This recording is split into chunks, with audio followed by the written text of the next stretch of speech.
Well, hello, hello, hello, hello, and welcome everyone. Welcome to another video of this Python course. तो last की class में हमने काफी सारी चीजें सीखी थी. स्ट्रिंग के मेथड सीखे थे, हमने देखा था इनपुट कैसे लेते हैं. हमने एक बहुत ही सुपर ऑसम मॉड्यूलो ऑपरेटर के बारे में सीखा था. ठीक है. तो आज की वीडियो में हम एक ऐसी इंपॉर्टेंट चीज पढ़ने वाले हैं, कंडीशनल स्टेटमेंट्स, जो मैं आपको गारंटी के साथ कहता हूँ कि आप अपनी जिंदगी में कोई भी कोड लिखोगे कभी भी, उसमें 90% 100% चांस है कि कंडीशनल स्टेटमेंट जरूर यूज होगा ही होगा.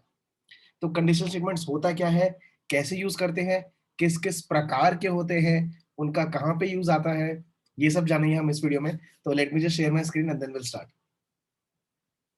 जब तक मैं शेयर कर रहा हूँ तब तक मेक श्योर ये लाइक शेयर कमेंट सब्सक्राइब सब कर दो यार. ओके. थोड़ा सा मेंटर को बड़ा कर लेते हैं, वो भी जरूरी है. हाँ, इतना ठीक है. ओके. ठीक है. तो वही दो नोटबुक्स बनी हुई है. Let me open and make a new notebook. ओहो, एक सेकंड गाइस.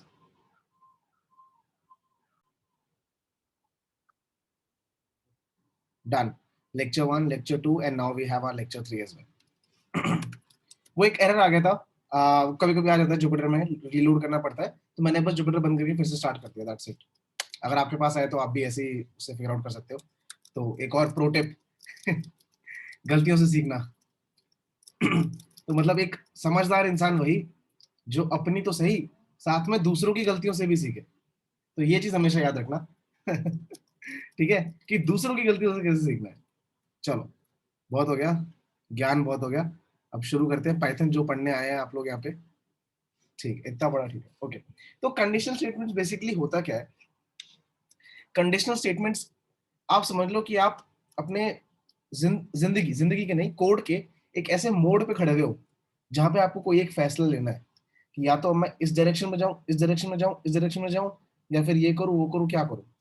तो उस टाइम पे आपकी हेल्प करेगा कंडीशनल स्टेटमेंट्स. आप पहले से डिफाइन कर दोगे सारे रास्ते, कि अगर मेरा कोड इस रास्ते से आ रहा है तो ये करो, अगर मेरा कोड इस रास्ते से आ रहा है तो ये करो, अगर मेरे कोड में ये हो रहा है तो ये करो, और अगर मेरे कोड में उसमें से कुछ भी नहीं हो रहा तो ये करो. सब कुछ पहले से डिफाइन कर सकते हो आप कंडीशनल स्टेटमेंट्स के साथ. ठीक है.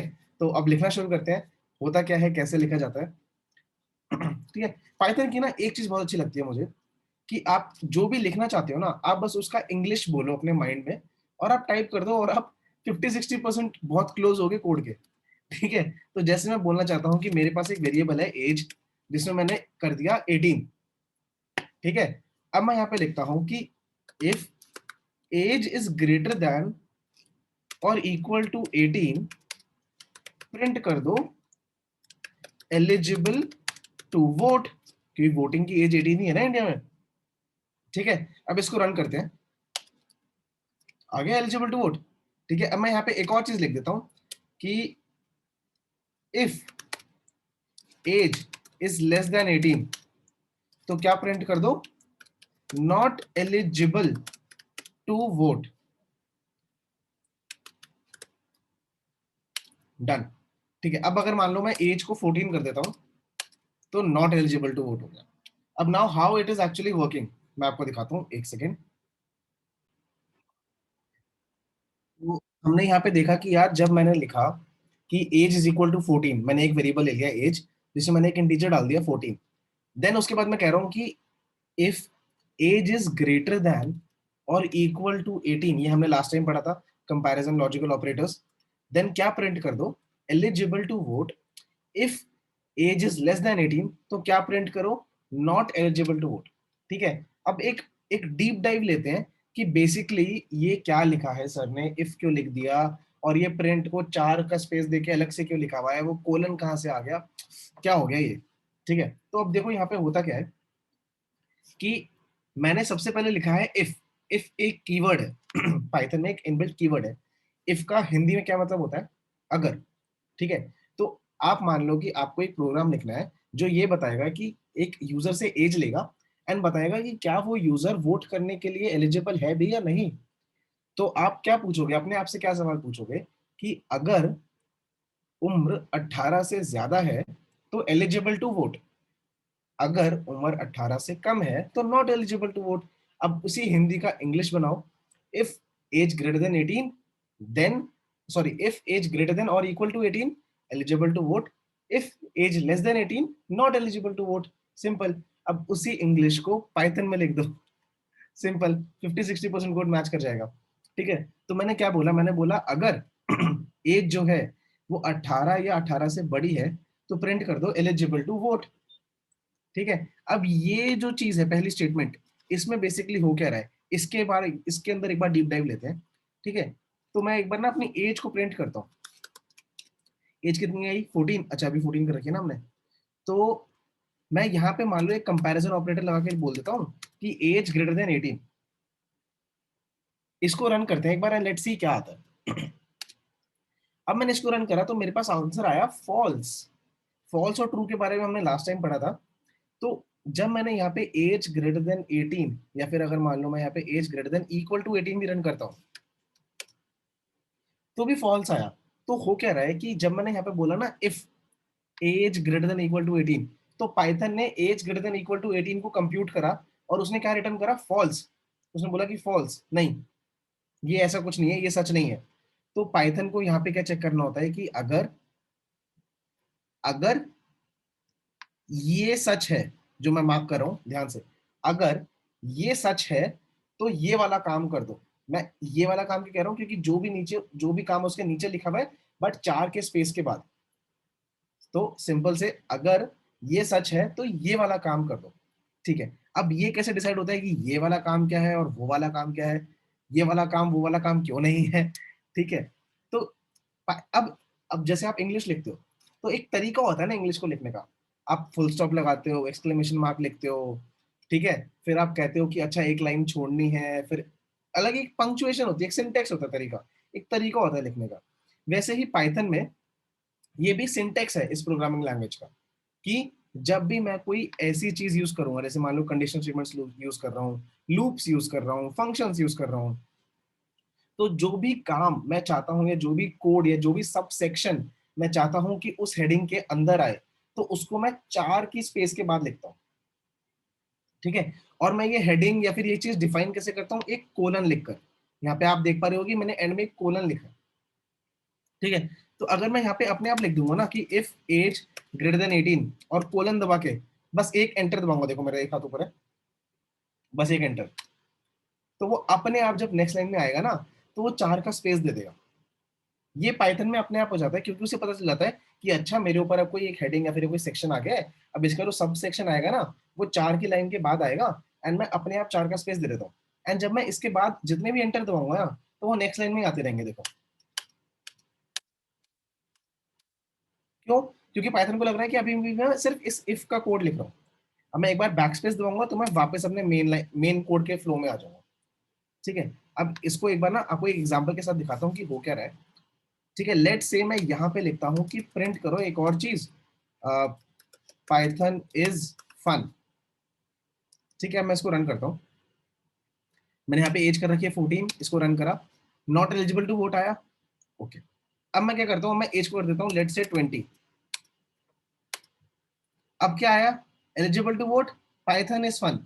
तो जो भी चीज उस इफ के अंदर लिखी हुई है, इस चीज को ध्यान से देखो, जो भी चीज उस इफ के अंदर लिखी हुई है वो तब ही रन होगी जब उस इफ की कंडीशन ट्रू होगी. तो फॉर्मल टर्म्स में बोले तो इस चीज को कहते हैं कंडीशन. ठीक है. शर्त, कंडीशन, कि अगर ये चीज ट्रू है तब ही इसके अंदर वाली चीजें रन करनी है. अब देखो क्या होता है अगर मैं इसको बाहर कर देता हूँ. ठीक है. अगर मैं इसको बाहर कर देता हूँ अब क्या होगा? अब मैंने एज 20 करी, इसको रन करा, इसको रन करा, अब क्या आया? Eligible to vote, Python is fun. ऐसा क्यों हुआ? ऐसा इसलिए हुआ क्योंकि normal work flow, normal run time मेरा क्या कह रहा है कि सबसे पहले ना तुम चेक करो लाइन नंबर 1 पे कि अगर एज 18 से बड़ी या छोटी है तो एलिजिबल टू वोट प्रिंट कर दो. ठीक है, डन. उसके बाद लाइन नंबर 3 पे कुछ नहीं है. लाइन नंबर 4 पे क्या है? प्रिंट करो पाइथन इज फन. ये एक जनरल नॉर्मल प्रिंट स्टेटमेंट है, दैट्स इट. इसका ऊपर वाले इफ से या नीचे वाले इफ से कोई लेना देना नहीं है. तो ये irrespective of the situation print होगी ही होगी.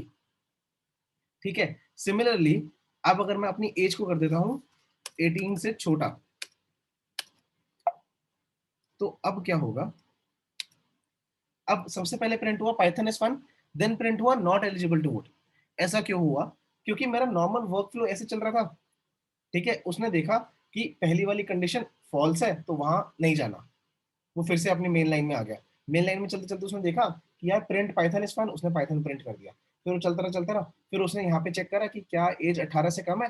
हाँ, एज 18 से कम है, तो वो इसके अंदर आ गया। इसके अंदर उसने देखा कि जितना भी मेरा सबसेक्शन वाला कोड है वो सब रन कर दो। तो अगर मैं यहाँ पे कुछ भी लिख दूं, कुछ भी उल्टा सीधा लिखते रहो यहाँ पे, जितनी मर्जी लाइनें लिख लो,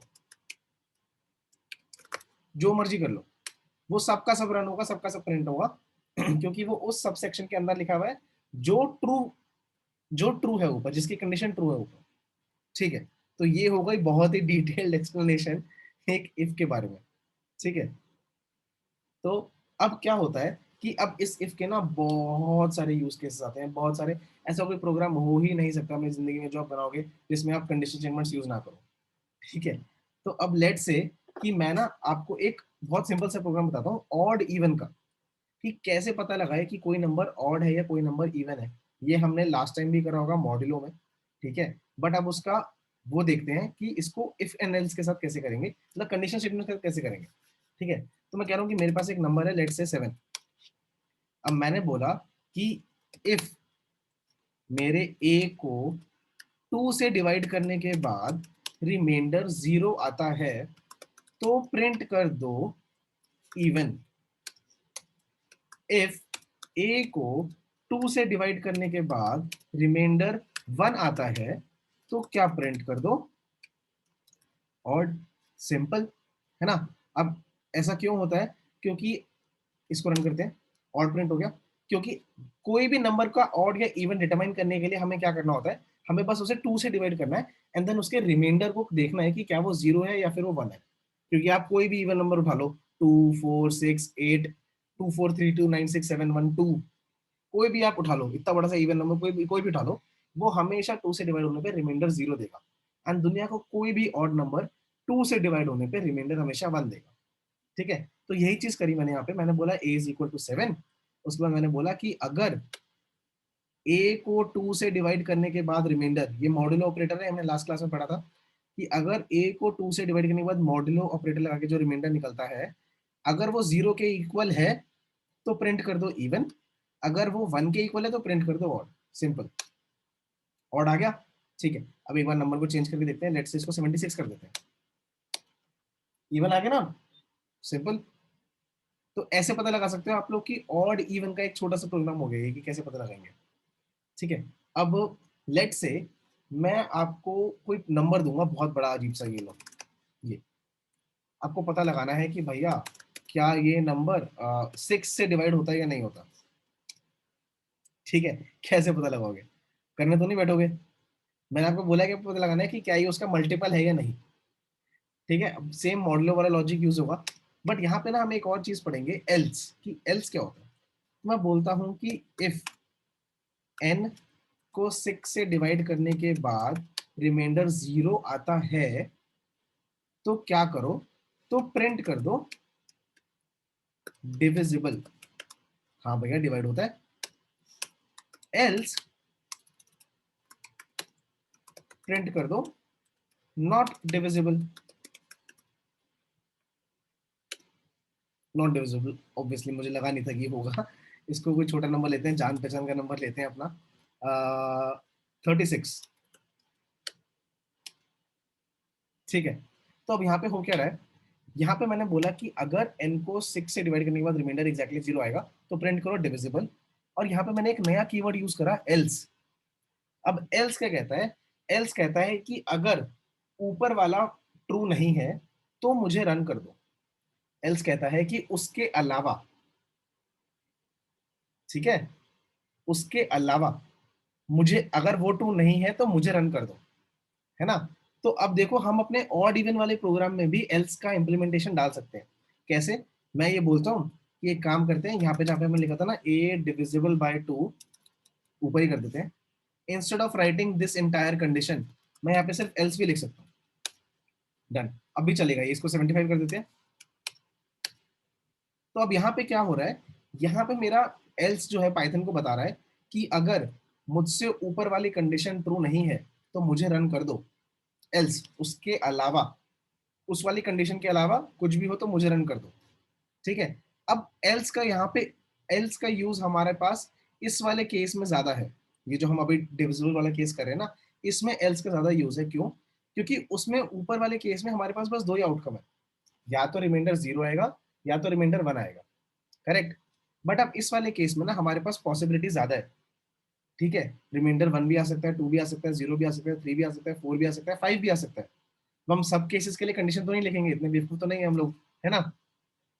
तो हम क्या करते हैं, हम बोलते हैं कि बस 0 के लिए चेक करो कि अगर 0 आ रहा है तो मतलब डिविजिबल है, एल्स कुछ भी आए और 0 के अलावा कुछ भी आए तो नॉट डिविजिबल है। इसका एक इसका एक रूप ये भी हो सकता है कि मैं यहाँ पे लिख देता हूँ, इसको कॉपी कर लेते हैं।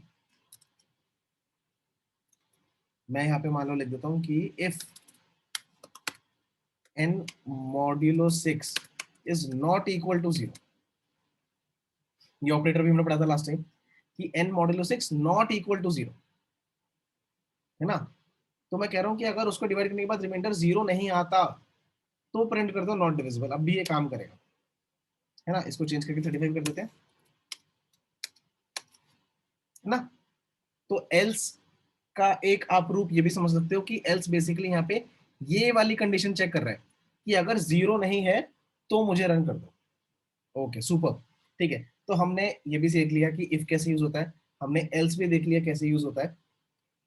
अब हम बढ़ते हैं और इसके थोड़े और कॉम्प्लिकेटेड एग्जांपल्स करते हैं और इसके बारे में और जानते हैं आगे कि और क्या क्या कर सकते हैं इसमें। ओके, तो अब एक काम करते हैं कि let's create a fun program, ठीक है। थोड़ा इंटरेस्टिंग रहेगा, थोड़ा बड़ा रहेगा बट मजे आएंगे बनाने में, ठीक है। तो लेट्स से कि आप लोगों के स्कूल में हुए हैं फाइनल एग्जाम्स, जिसमें आया है आप लोगों के मार्क्स, आपका रिजल्ट आ गया, ठीक है। तो maths, science, English, Hindi and SST, ठीक है। मैं ये 5 सब्जेक्ट्स मान के चल रहा हूँ। अब लेट्स से कि इन 5 सब्जेक्ट्स में आपके कुछ मार्क्स आए हैं। तो लेट्स से मैथ्स में आए हैं 85, साइंस में आए हैं 90, इंग्लिश में आए हैं 92, हिंदी में 96, एसएसटी में 87, लेट्स से, ठीक है। अब आप लोगों के ये मार्क्स आ गए। अब मैं चाहता हूँ आप लोगों का रिजल्ट कैलकुलेट करना। रिजल्ट कैसे कैलकुलेट होता है, सबको प्लस करो, डिवाइड कर दो बाय 5, रिजल्ट आ जाएगा, ठीक है। तो मैं रिजल्ट निकालता हूँ। रिजल्ट क्या आएगा, maths plus science plus English plus Hindi plus SST, और इस सबको डिवाइड कर दो बाय 5 और प्रिंट करके देख लेते हैं रिजल्ट को कि क्या आया है। 90% आ गई। एक काम करते हैं, इसको 94 कर देते हैं, इसको कर देते हैं हम 97। अभी बाद में बताता हूँ कि हम ये नंबर चेंज क्यों कर रहे हैं, ठीक है। मैं चाहता हूँ कि रिजल्ट थोड़ा 90 से ऊपर है ठीक है। तो हमने रिजल्ट निकाल लिया, maths, science, English, Hindi, SST को डिवाइड करके बाय 5 रिजल्ट निकाल लिया, ठीक है। अब आपके घर वाले आपके सामने कहते हैं कि अगर बेटा तुम्हारा रिजल्ट 90 से ऊपर आता है तो तुम्हें मिलेगा एक न्यू लैपटॉप, अगर 80 टू 90 के बीच में आता है तो मिलेगा एक न्यू फोन, अगर 70 टू 80 के बीच में आता है तो मिलेगा एक न्यू आईपैड, बट अगर 60 टू 70 के बीच में आया तो तुम्हें लगा दी जाएगी ट्यूशन, और अगर 60 से भी नीचे आया तो तुम्हें हम भेज देंगे हॉस्टल, टाटा बाय बाय, खत्म ठीक है।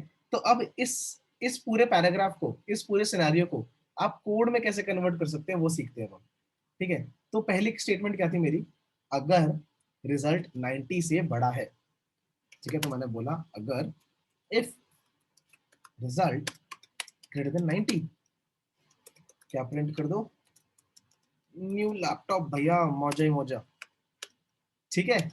उसके बाद मैं कहता हूं कि अगर जो मेरा रिजल्ट है वो बड़ा तो है 80 से बट छोटा है 90 से, है ना। तो क्या प्रिंट कर दो, न्यू फोन, एक्साइटमेंट बढ़ते हुए सबकी। अगर 70 से बड़ा है मेरा रिजल्ट, 80 से कम है, तो क्या प्रिंट कर दो, न्यू आईपैड। चलो ये भी काम चला लेंगे, इससे भी काम चला लेंगे, कोई बात नहीं, ठीक है। अगर रिजल्ट आता है 60 से ज्यादा, बट 70 से कम तो दिक्कत है, तो भेज दिया जाएगा ट्यूशन। और अगर रिजल्ट कम है 60 से तो आपको भेज दिया जाएगा हॉस्टल भैया। हॉस्टल, वहां पे खुद ही रहना, खुद ही बनाना, खुद ही खाना, सब कुछ खुद। ठीक है, अब इसको रन करके देखते हैं, लेट्स सी क्या आउटपुट आता है। न्यू लैपटॉप आ गया भैया, मजा आ गया। अब ऋषभ सर की वीडियोस न्यू लैपटॉप में देखेंगे सब। ठीक है, तो ये कोड बेसिकली काम कैसे कर रहा है, कुछ नहीं, बहुत सिंपल है। मैंने रिजल्ट निकाला, रिजल्ट निकालने के बाद मैंने उसको पहले सारे के सारे मार्क्स लिखे, देन उसके बाद उसको प्लस करके रिजल्ट में डाला, देन रिजल्ट को प्रिंट करके देख लिया हमने, ठीक है कितना रिजल्ट आया। देन उसके बाद हमने ये 5-6 कंडीशंस लिख दी, एंड हम रिजल्ट से वेरीफाई भी कर पा रहे हैं कि अगर मेरा रिजल्ट अच्छा 90 से ऊपर आया तो मुझे एक न्यू लैपटॉप मिल रहा है। अब थोड़े मार्क्स के साथ छेड़खानी करके देखते हैं। लेट से मैं इसको कर देता हूँ 80, इसको कर देते हैं 80, इसको भी 80, इसको भी 80, 84 आ गया। अब देखते हैं, अब न्यू फोन हो गया। अब इसको थोड़ा और कम करते हैं, एंड इसको कर देते हैं 64, 76। ओहो, धड़कने तेज हो रही है। आईपैड हो गया, अब तो लैपटॉप से आईपैड पर आ गए सर। 60 से अभी भी, ओहो, अभी भी आईपैड पर ही है, रुको, अभी अभी तो मैं उस पर लाता हूँ ट्यूशन पर। अब भी नहीं आए, अब आ गए, ट्यूशन पर आ गए। अब एक आखिरी बस।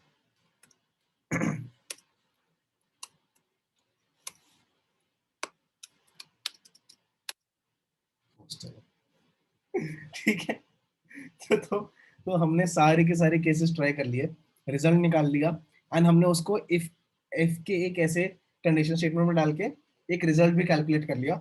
अब इसी का एक बहुत ही real life use case scenario आप ग्रेडिंग सिस्टम बना सकते हो, कि आप अपने मार्क्स लिखो, जैसे अभी रिजल्ट आने वाला है, 10th और 12th का रिजल्ट आने वाला है अभी, ठीक है, थोड़े टाइम में। आप अपने आप ही प्रोग्राम बना लो, ऐसा सही प्रोग्राम रेडी लिख के रख लो, ठीक है। उसके बाद घर वालों से पहले नेगोशिएट कर लो कि हाँ जी भैया क्या मिल रहा है 90 के बाद, 80 90 के बाद, ठीक है, उसका प्रोग्राम बना के लिख लो। रिजल्ट आया, मार्क्स डाले, science English Hindi science history में, रन करा, ठक ठक ठक, लाओ भैया लैपटॉप, लाओ फोन लाओ। ठीक है ना। तो ऐसा ही ये एक बहुत रियल लाइफ केस सिनेरियो था कि कैसे आप ऐसे ग्रेड को, आप इसका ग्रेड का भी सिस्टम बना सकते हो। जहाँ पे यहाँ पे मैंने प्रिंट करा ना न्यू लैपटॉप, आप यहाँ पे ये भी प्रिंट कर सकते हो, प्रिंट ग्रेड ए प्लस होता होगा शायद से अब तो। ओहो, रिजल्ट चेंज करना पड़ेगा, हम इसको ना 90s में कर देते हैं सारे नंबर्स को।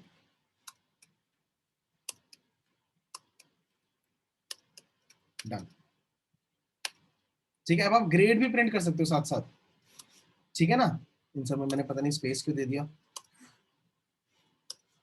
ओके, ठीक है, तो आप ग्रेड भी प्रिंट कर सकते हो साथ साथ। ऐसे ही आप अपना ग्रेड भी कैलकुलेट कर सकते हो ऑटोमेटिकली, बिना कोई मेहनत करे। ना आपको पांचों नंबर को प्लस करना पड़ेगा, ना उन्हें डिवाइड करना पड़ेगा, प्रोग्राम में डालो, रिजल्ट निकालो, ग्रेड निकालो, लाइफ सेट। ठीक है, अब देखो, अब हमारा ये प्रोग्राम एकदम सही है, बट इसमें कुछ दिक्कतें हैं। अब उस दिक्कतों को सॉल्व करते करते करते ये हम 3-4 नए लॉजिक सीखेंगे। अब मैंने बोला कि लेट से मेरे मैथ्स सब में 90 आए हैं, सब में 90, मेरा रिजल्ट कितना आएगा, 90 आएगा वो भी। ठीक है, अब जो ये मेरा ये वाला प्रोग्राम है ना, अब मैं इसको रन करता हूँ, एंड लेट्स सी क्या आंसर आता है। कुछ नहीं आया, ऐसा कैसे हो गया, कुछ भी नहीं आया, 90 लाने पे कुछ भी नहीं मिलेगा, ये तो गलत बात है। ठीक है, तो ऐसा क्यों हुआ, ऐसा इसलिए हुआ कि हमने, अगर आप कंडीशंस को ध्यान से देखो, तो हमने लिखा है कि रिजल्ट ग्रेटर देन 90, 90 से बड़ा होगा तो न्यू लैपटॉप, ठीक है। सेकंड कंडीशन क्या लिखी है कि अगर रिजल्ट 80 से 90 के बीच में होगा, मतलब 80 से बड़ा 90 से छोटा, तो बेचारे 90 को ना ही हमने ऊपर वाली कंडीशन में लिया, ना ही नीचे वाली कंडीशन में लिया, इसलिए 90 आने पे कुछ भी नहीं हुआ। अब ये आपकी मर्जी है, आप चाहो तो 90 को ऊपर भी ले सकते हो, 90 को नीचे भी ले सकते हो, ठीक है। मैं जैसे यहाँ पे नीचे ले लेता हूँ, greater than equal to 90। Similarly 80 के लिए भी करना पड़ेगा, 70 के लिए भी करना पड़ेगा, एंड 60 के लिए भी करना पड़ेगा, है ना। तो मैंने सारे के सारे जो ये जो एज केसेस थे ना मेरे, कि 90 80 60 70 ये जो बच रहे थे, मैंने उनको भी इंक्लूड कर दिया। अब मैं इसको रन करता हूँ तो मेरे पास न्यू फोन आ जाएगा, ठीक है। तो ये एक एज केस था कि यार अगर 90 आ जाए या 80 आ जाए 70 आ जाए तो क्या होगा। अब इसको एक बार ना 80 चेंज करके देखते हैं, लेट्स सी क्या आंसर आता है। सब में 80 कर देते हैं। आ गया न्यू आईपैड, क्योंकि हमने अब 80 को यहाँ इंक्लूड कर दिया कि 70 से तो बड़ा है बट 80 से छोटा है या उसके बराबर है। सुपर, ओके ठीक है। अब देखो, अब यहाँ पे ना एक और प्रॉब्लम है। वो प्रॉब्लम क्या है? वो प्रॉब्लम ये है कि हमारा प्रोग्राम ज्यादा मेहनत कर रहा है। इतनी मेहनत हमें उससे चाहिए नहीं बट वो कर रहा है। तो दिक्कत क्या आती है, जब मैंने यहाँ पे चेक करा ना, पहले वाला ये वाला चेक करा, ये वाली इफ कंडीशन चेक करी, ठीक है। तो यहाँ पे क्या हुआ, यहाँ पे मेरे पाइथन ने देखा कि अच्छा क्या रिजल्ट 90 से बड़ा है, नहीं, तो उसने इसको रन नहीं करा, वो आगे बढ़ गया, वो यहाँ से यहाँ आ गया सीधा, ठीक है। अब वो इसको चेक कर रहा है, उसने देखा कि क्या मेरा रिजल्ट 80 से बड़ा है और 90 से छोटा है, नहीं ये भी ट्रू नहीं है। उसने इसको भी चेक कर लिया, फिर वो यहाँ से कूद के यहाँ आ गया, इसको चेक करने आ गया। ये तो रन करेगा नहीं क्योंकि वो कंडीशन ट्रू नहीं हुई, ठीक है। अब वो यहाँ पे आगे चेक करने, उसने देखा क्या मेरा जो रिजल्ट है वो 70 से बड़ा है और 80 से छोटा या उसके बराबर है, हाँ, अरे यही तो है वो कंडीशन, ट्रू। उसने इसको रन कर दिया। अब एक बात बताओ, जब आप लोगों का रिजल्ट 70 से 80 के बीच में आ गया तो क्या जरूरत है आगे चेक करने की? मतलब बाकी के दो इफ तो नहीं चेक करने चाहिए ना, क्योंकि रिजल्ट तो एक ही है। अब वो या तो ऐसा तो हो नहीं सकता कि वो एक ही टाइम पे 70 से 80 के बीच में भी हो और भैया 70 से 60 के बीच में भी, ऐसा तो हो नहीं सकता। तो अब पाइथन क्या करेगा, पाइथन भैया इसको भी चेक करेगा, पाइथन इस पे भी आ जाएगा, इसको भी चेक करेगा, नहीं है ये भी, इसको भी रन नहीं करेगा। फिर वो फिर से कूद कर इस पर आ जाएगा, इसको भी चेक करेगा, बोलेगा कि अरे यार ये भी नहीं है। तो अब यहाँ पे दिक्कत क्या हुई, दिक्कत ज्यादा बड़ी दिक्कत नहीं है, बट दिक्कत यह है कि पाइथन ना ये दोनों को बेफालतू रन कर रहा है। हमें इनकी जरूरत नहीं है। हमें एक बारी जब अपना मैच मिल गया, एक बारी हमें अपनी सेटिस्फाइड करने वाली कंडीशन मिल गई, तो उसके बाद हम नहीं चाहते कि बाकी का कोड रन हो। अभी आपको लोगों को बहुत छोटी प्रॉब्लम लग रही है, बट कल को आप जब कोई बहुत बड़ा कोड लिख रहे हो जिसमें ऐसे लगा लो ऐसी 50 कंडीशन है, ठीक है, तो आप चाहोगे कि अगर मान लो आपको फर्स्ट या सेकंड कंडीशन पे ही आपका आंसर मिल गया, तो what is the need to check other 40-49 conditions? कोई नीड नहीं है ना। वो वेस्ट है, सीपीयू टाइम का वेस्ट है, आपके टाइम का, वो बेफालतू के प्रोग्राम का एग्जीक्यूशन टाइम, रनिंग टाइम बढ़ा रहा है ना। अब इससे बचने के लिए पाइथन में एक और बहुत ही अमेजिंग चीज होती है, एलिफ, जो एल्स और इफ का कॉम्बिनेशन है। उसको अगर हिंदी में बोलेंगे तो वो बोलते हैं, उसको समझ लो एलिफ या तो, ठीक है। तो इफ का क्या होता है अगर, एल्स का क्या होता है अलावा, उसके अलावा। एलिफ का मतलब समझ सकते हो, या तो, ठीक है। अब एलिफ लिखने का सेम फंडा होता है, बस यहाँ पे एलिफ लिख दो, यहाँ पे एलिफ लिख दो, यहाँ पे एलिफ लिख दो, यहाँ पे एलिफ लिख दो, डन, ठीक है। अब यहाँ पे एलिफ लिखने से हुआ क्या, कि पहले क्या था, वो सारे के सारे जो इंडिविजुअल इफ थे ना, वो एक इंडिविजुअल स्निपेट थे, इंडिविजुअल कोड थे, उनका आपस में कोई लेना देना नहीं था। But now what this elif does, it ties all the if and elif together, सबको साथ में जोड़ देता है। ये कहता है, अगर अब इस वाले केस में क्या होगा देखो, फिर से मैं एनोटेट मार्कर खोलता हूँ। इस वाले केस में क्या होगा कि जब ये रन होगा, ठीक है, ये रन होगा, ठीक है, ये रन होगा, उसे यहाँ मैच मिल जाएगा, वो इस चीज को रन कर देगा। उसके बाद ना वो ये दोनों कंडीशंस चेक नहीं करेगा। क्यों? क्योंकि उसे अपना मैच मिल गया। वो कहता है कि मैं खुश हूं, मैं सेटिस्फाइड हूं, यहाँ पर मुझे आगे जाना ही नहीं। ठीक है। तो ये एलिफ एक बहुत ही यूजफुल चीज है। क्यों? क्योंकि जब आप चाहते हो कि आपका रिजल्ट आपको जल्दी ही मिल रहा है, या फिर मान लो अगर जल्दी नहीं भी मिल रहा, तो भी बहुत हेल्पफुल चीज है कि बेफालतू क्यों रन करना है ना कोड को। ओके। अब इसका एक बहुत ही रियल लाइफ यूज के सिनारियो देखते हैं कि कैसे हम इस एलिफ को यूज कर सकते हैं, एक बहुत ही फेमस क्वेश्चन के साथ, ठीक है। तो इसमें इसमें और कुछ बच रहा है क्या? हमने रिजल्ट देख लिया, हमने एलिफ कर लिया। हाँ, एक बार मैं आपको ना ये बाइंड करने का मतलब बता देता हूँ कि अब होता क्या है कि ये जो सारे के सारे इफ और एलिफ है ना, अब ये एक तरीके से बाइंड हो चुके हैं, बंध चुके हैं आपस में, कि अगर इनमें से कोई एक भी ट्रू होता है ना तो आगे के रन नहीं होते। ये पाइथन अपने आप ऑटोमेटिक कर लेता है, आपको कुछ नहीं करना होता। एलिफ भी इफ की तरह सेम होता है, उसमें भी एक कंडीशन आती है, बट ये चीज याद रखना कि हमेशा पहले इफ आएगा फिर एलिफ आएगा, स्टैंड अलोन एलिफ नहीं। ओके, ठीक है। अब हम एक रियल लाइफ यूज के सिनेरियो देख रहे थे, एक बहुत ही फेमस क्वेश्चन के साथ, जिसका नाम है फिज बज। ठीक है, तो फिज बस क्वेश्चन एक काफी काफी फेमस क्वेश्चन है जो एक्चुअली जॉब इंटरव्यूज में पूछा जाता है अभी तक। ठीक है, तो फिज बस का क्या मतलब, क्वेश्चन क्या कहता है? फिज बस क्वेश्चन ये कहता है, पूरा पूरा फिज बस नहीं करेंगे क्योंकि उसके लिए लूपिंग आनी चाहिए, हम फिज बस का एक छोटा सा पार्ट कर रहे हैं।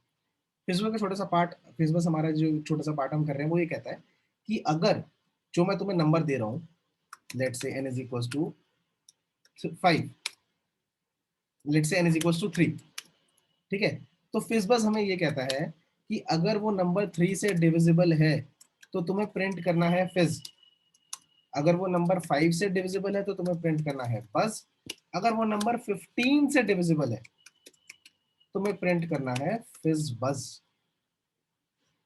ये है, बहुत सिंपल सा चैलेंज है। आप लोग चाहो तो वीडियो को अभी पॉज करो, जितना हमने सीखा है उतना इनफ है फिज बस के लिए, आप लोग खुद ट्राई करके देखो होता है नहीं होता, then come back to this video and see कि क्या रियल सोल्यूशन है। ठीक है, तो फिज बस क्या कहता है कि अगर मेरे पास जो नंबर है वो 3 है, ठीक है, तो क्या आंसर आना चाहिए फिज, अगर मेरे पास जो नंबर है वो 5 है या फिर 5 का मल्टीपल है, प्रीवियस केस में भी 3 है या 3 का मल्टीपल है, तो क्या आंसर आना चाहिए फिज, अगर मेरे पास जो 5 है उसका आंसर आना चाहिए बस, अगर वो नंबर 15 का मल्टीपल है तो आंसर आना चाहिए फिज बस। ठीक है, अब इसको ना अपने जनरल रूडिमेंटरी बेसिक अप्रोच से ट्राई करते हैं। मैं क्या करूंगा, मैं 3 कंडीशंस लिख दूंगा। ठीक है, सबसे पहले तो एक n इज इक्वल टू 6 बोल देते हैं। मैं अपनी जनरल रूडिमेंटरी कंडीशंस लिख रहा हूँ कि अगर भैया मेरा जो n है वो 3 से डिवाइड होता है तो क्या प्रिंट करो, फिज। ठीक है, अब मैं कहता हूँ कि अगर जो मेरा n है वो डिवाइड होता है 5 से तो क्या प्रिंट करो, बस। अगर जो मेरा n है वो डिवाइड होता है 15 से तो क्या प्रिंट करो, फिज बस। है ना, बेसिक रूडिमेंट्री अप्रोच हमारी यही कहती है फिज बस के लिए। ठीक है, अब इसको रन करते हैं, लेट्स सी क्या आंसर आता है। सुपर, फिज आ गया, प्रॉब्लम सॉल्व। ठीक है, मैंने यहाँ पे 10 कर दिया, अब लेट्स सी क्या आंसर आता है। और रे, मजे आ गए, पहली बार में सॉल्व हो गया। ठीक है, अब इसको ना 15 करते हैं, अब देखते हैं अब क्या मजा आता है। ठीक है, ओहो, ये क्या हो गया, फिज भी आ गया, बस भी आ गया, फिज बस भी आ गया, बट क्वेश्चन कहता है कि नहीं भैया नहीं, सिर्फ और सिर्फ फिज बस आना चाहिए और कुछ नहीं आना चाहिए। अब क्या करें?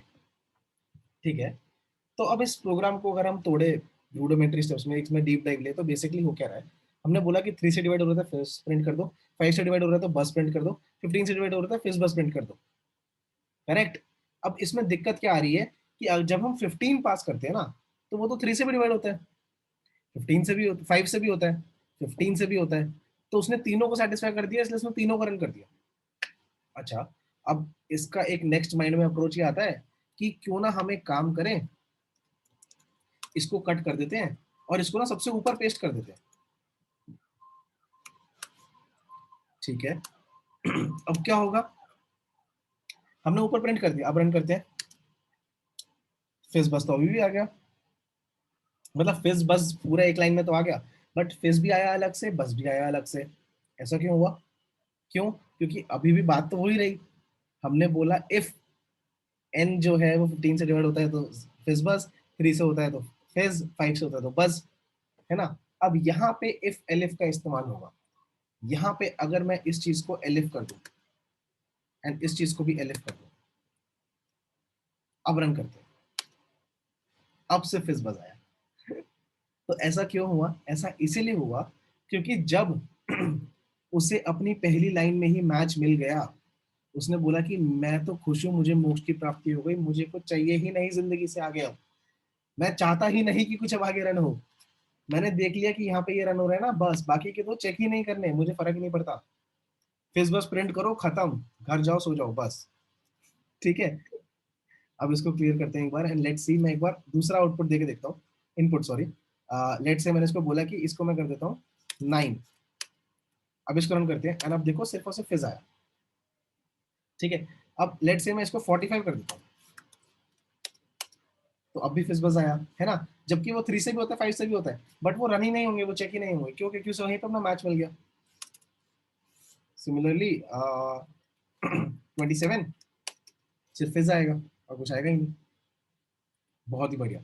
ठीक है, तो आई होप आप सबको फिजबस वाली चीज समझ आई हो। नहीं समझ आई हो तो प्लीज कमेंट डाउन, कोई ना कोई आपकी हेल्प कर देगा, या फिर मैं ही कर दूंगा एक बार एक्सप्लेनेशन फिर से, या फिर एक बार फिर से इस वीडियो को थोड़ा सा रिवाइंड करके देख लो, क्लियर हो जाएगा। बहुत अच्छा कंसेप्ट है, बहुत ही अच्छा क्वेश्चन है ये, अभी भी पूछा जाता है इंटरव्यूज में। जब हम लूपिंग पढ़ लेंगे ना तो हम इसका पूरा फुल फ्लेज्ड वाला क्वेश्चन पढ़ेंगे, अभी तो मैंने उसका एक छोटा सा पार्ट लिया था बस। ठीक है, ओके। तो अब ना हम एक काम करते हैं, हम अपने इफ और एल्स और एलिफ में थोड़े से एंड और वाली चीजें जोड़ते हैं जो मैंने लास्ट क्लास में पढ़ाई थी। ओके, तो मैं बोलता हूं कि आपके पास तीन नंबर्स है, 45, B is equals to 78, C is equals to 65। Okay, तो आपको पता लगाना है कि इन तीनों में से कौन सा नंबर सबसे बड़ा है। ठीक है, तो मैं कैसे पता लगाऊंगा, मैं बोलता हूं कि अगर ए बड़ा है बी से एंड ए बड़ा है सी से, क्या प्रिंट कर दो, ए। ठीक है ना, फिर मैं बोलता हूं अगर बी बड़ा है ए से एंड बी बड़ा है सी से, क्या प्रिंट कर दो, बी। फिर मैं बोलता हूं कि अगर सी बड़ा है ए से एंड सी बड़ा है बी से, क्या प्रिंट कर दो, सी। ठीक है ना, तो बहुत ही बेसिक सा क्वेश्चन है ये। क्या कह रहा है, ये कह रहा है कि तुम्हारे पास तीन नंबर्स है, आप समझ लो आपके पास तीन लोगों की एज है, आपको पता लगाना है कि इनमें से सबसे बूढ़ा कौन है, सबसे बड़ा कौन है। तो आपने बोला कि अगर मेरा जो ए है वो बी से बड़ा तो है ही एंड सी से भी बड़ा है, मतलब दोनों कंडीशन सेटिस्फाई होनी चाहिए। एंड और नॉट के बारे में हमने लास्ट क्लास में पढ़ा था। एंड क्या कहता है, दोनों कंडीशन सेटिस्फाई होनी चाहिए, कि ये भी ट्रू हो ये भी ट्रू हो, मतलब ए बी से भी बड़ा हो एंड ए सी से भी बड़ा हो, तब ही ए को प्रिंट करो। सेकंड कंडीशन क्या कहती है, कि बी ए से भी बड़ा हो बी सी से भी बड़ा हो। सिमिलरली लास्ट कंडीशन, मैं इसको रन करता हूँ तो बी प्रिंट हो गया, है ना सिंपल। कि कैसे हम एक बहुत ही सिंपल इफ हमने तीन इफ लिखे हैं यहाँ पे, एंड हमने एंड और का यूज करा एंड हमने ग्रेटर देन का सिंबल का यूज करा, कि कैसे हमने तीन नंबर में सबसे बड़ा नंबर निकाल लिया। ठीक है, अब यहाँ पे भी आप एलिफ का इंट्रोडक्शन कर सकते हो, आप बोल सकते हो कि यार इसको एलिफ कर दो, मजा नहीं आ रहा सर ऐसे। अब तो हमें एलिफ सीख लिया, हम सब जगह एलिफ लिखेंगे, अब भी काम करेगा, और अब बढ़िया काम करेगा। क्यों, क्योंकि इस केस में जो हमारा बी था ना वो सबसे बड़ा था, उसके बाद मुझे चेक करने की जरूरत ही नहीं है सी में, मेरे को जब मिल गया अपने सबसे बड़ा नंबर, मैं सी को क्यों चेक करूं। सी बी मिल गया, उसको प्रिंट करो, खत्म, घर जाओ, बस सो जाओ, और कुछ नहीं करना। ठीक है, ओके। तो हमने काफी सारी चीज सीखी, हमने इफ एलिफ एल्स के बारे में काफी सारी चीज सीखी। एल्स के बारे में हमने एक ना आपको इफ एलिफ और एल्स का भी एक प्रोग्राम दिखाता हूँ कि वो कैसे होगा। ओके, तो लेट्स से कि मेरे पास एक नंबर है n is equal to 12। Okay, मैं कहता हूं कि यार if n is divisible by 2,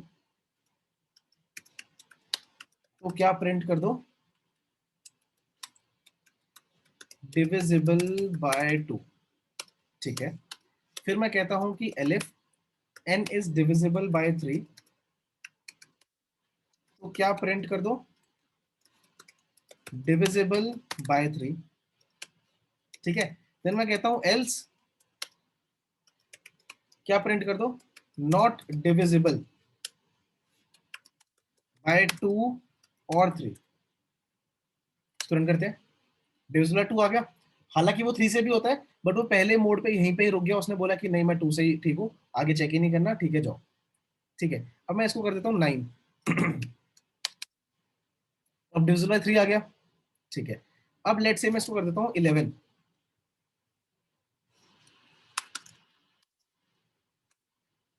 not divisible by 2 और 3। तो अब यहाँ पे क्या हुआ, पहले क्या हो रहा था, हमने लिखा था इफ और उसके नीचे हमने बहुत सारे एलिफ लिख दिए थे, अभी भी आप बहुत सारे एलिफ लिख सकते हो। लेट से मैं यहाँ पे एक और एलिफ लिख देता हूँ, elif n divisible by modulo by 4 exactly equal to 0, क्या प्रिंट कर दो, डिविजिबल बाय 4। ठीक है, तो अब यहाँ पे क्या हो रहा है, यहाँ पे पहले हमने देखा था कि एक चेन बन गई थी, if elif elif elif elif आपस में बंध गए थे। यहाँ पे क्या हो रहा है, यहाँ पे इफ एलिफ एलिफ एलिफ और एल्स, ये सब के सब आपस में बंध गए हैं। ठीक है, यहाँ पे क्या होता है कि अगर यहाँ पे मेरा जो एल्स है ना वो कहता है कि अगर उन सब में से कुछ भी नहीं चला तो मुझे चला देना। मतलब एल समझ लो, एल्स ऐसा है कि ऊपर का कुछ भी नहीं चल रहा तो मुझे चला दो। जैसे मैंने यहाँ पे इफ में बोला ना कि अगर 2 से डिवाइड हो रहा है तो डिविजिबल बाय 2 प्रिंट कर दो। एलएफ में बोला 3 से हो रहा है तो डिविजिबल बाय 3 प्रिंट कर दो। उसमें बोला 4 से हो रहा है तो उसमें बाय 4 प्रिंट कर दो। एल्स मैंने बोला कि अगर ऊपर से कुछ भी नहीं चल रहा तो मुझे चला दो। मैं यहाँ पे एक बार कर देता हूँ और 4। ठीक है, अब अगर मान लो मैं इसको कर देता हूँ लेट्स से 12, तो डिविजिबल बाय 2 आ गया बस। सिमिलरली अगर मैं इसको 13 कर देता हूँ तो नॉट डिविजिबल बाय 2 और 3 और 4। तो ये एक छोटा सा एग्जांपल था कि कैसे आप इफ, एलिफ और एल्स सबको कंबाइन कर सकते हो आपस में। बहुत सिंपल सा लॉजिक है, बहुत सिंपल सा फंडा है। जो भी चीज आपको लॉजिक बनाना है उसको हिंदी में बोलो, उसको इंग्लिश में बोलो और उसको लिख डालो पाइथन में। आधे से ज्यादा सेम हो जाएगा, आधे से ज्यादा ठीक हो जाएगा। उसके बाद आपको थोड़े बहुत चेंजेस करने होंगे। ठीक है, तो आज की क्लास में हमने क्या सीखा? आज की क्लास में हमने पूरा का पूरा कंडीशन स्टेटमेंट्स में एक अच्छे से डीप डाइव लेके समझ लिया कि कैसे होता है, कैसे यूज करना होता है। बहुत सारे बच्चे असाइनमेंट्स एंड ऑल के लिए बोल रहे थे, तो नाउ इज द टाइम। अब हमारे पास एक इतनी नॉलेज इकट्ठा हो गई है कि अब हम असाइनमेंट्स कर पाए। तो अब इसके बाद से मैं डिस्कॉर्ड पे असाइनमेंट्स पोस्ट करना शुरू कर दूंगा, तो मेक श्योर कि आप वो डेफिनेटली ट्राई करो। सबमिशन लिंक, सबमिशन फॉर्म सब आपको धीरे धीरे वहीं पे मिल जाएंगे। ठीक है, complete all the assignments, watch all the videos, have fun. लोगों के साथ शेयर करो, दोस्तों के साथ शेयर करो। देन उसके साथ कोडिंग कॉम्पिटिशन्स करो उन लोगों के साथ, मतलब बैठ के 2 घंटे बैठो एंड देखो कौन सबसे ज्यादा क्वेश्चन सॉल्व कर सकता है। और लोगों को इसके बारे में बताओ, ताकि build a community of like minded people, जहाँ पे आप फ्रेंड्स के साथ बैठ के कोडिंग करो और भी अपने खुद के आइडियाज सोचो कैसे कर सकते हो, क्या क्या कर सकते हो। ठीक है, तो this was it guys, this was it from my side. आज के वीडियो में बहुत मजा आया। नेक्स्ट टाइम हम पढ़ेंगे लूपिंग। लूपिंग तो बहुत ही इंटरेस्टिंग कंसेप्ट है, उसमें तो मजा ही आ जाएगा। ठीक है, तो मिलते हैं next time. Thank you so much for sticking around and make sure you like share comment subscribe सब कर दो। चलो, टाटा, बाय बाय गाइस।